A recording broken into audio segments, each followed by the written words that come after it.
आप देख रहे हैं इंडिया न्यूज का डिजिटल प्लेटफॉर्म। आपके साथ मैं रचना बंसल। वक्त वक्त पर हम आपको बताते रहे हैं कि कोरोना का खतरा अभी हमारे बीच में है। कोरोना हम लोगों के बीच से गया नहीं है और कोरोना को लेकर आप इसे लापरवाही के तौर पर तो कतई ना लें। चूंकि हमने कोरोना की फर्स्ट वेव देखी है, चूंकि हमने कोरोना की सेकेंड वेव देखी है जो कि सबसे ज्यादा खतरनाक थी, कोरोना की थर्ड वेव भी हमने देखी है और कोरोना अभी भी हमारे बीच में है। कोरोना के केसेस थम कर रुक कर भले ही कम सही आते रहे, लेकिन कोरोना हम सबके बीच में ही रहा।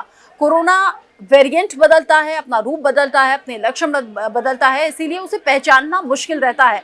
लेकिन कोरोना को लेकर जागरूक रहना कितना ज्यादा जरूरी है, आंकड़े बता रहे हैं।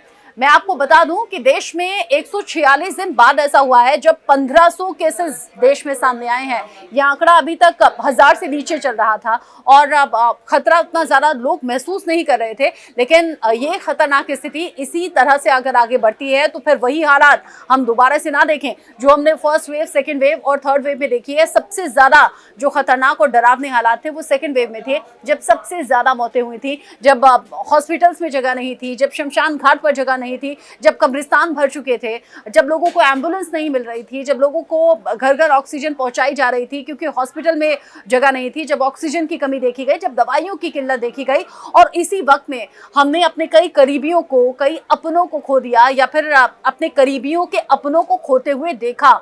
उस वक्त आंखें नम थी, उस वक्त बहुत बेबसी, बहुत लाचारी थी। वो सेकेंड वेव शायद मैं जिंदगी भर नहीं भुला पाऊंगी। मैंने अपने करीब में ही बहुत से लोगों को जाते हुए देखा है, इसीलिए ये आज आंकड़ा आपके साथ साझा करना मुझे जरूरी लगा। 146 दिन बाद अगर ये हालात हो गए हैं कि एक साथ 1500 केस देश में सामने आ रहे हैं और 6 लोगों की जान 24 घंटे के अंदर चली गई है, तो आप समझिए कि हालात कितने ज्यादा डरावने हो सकते हैं।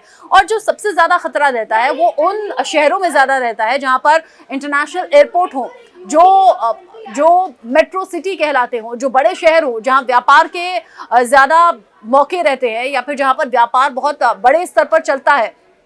इसमें मैं देश की आर्थिक राजधानी मुंबई को भी जोड़ूंगी, इसमें मैं देश की राजधानी दिल्ली को भी ऐड करूंगी, क्योंकि जब कोरोना का पीक टाइम था तब सबसे ज्यादा केसेस महाराष्ट्र से सामने आते थे, गुजरात से सामने आते थे, दिल्ली एनसीआर से सामने आते थे।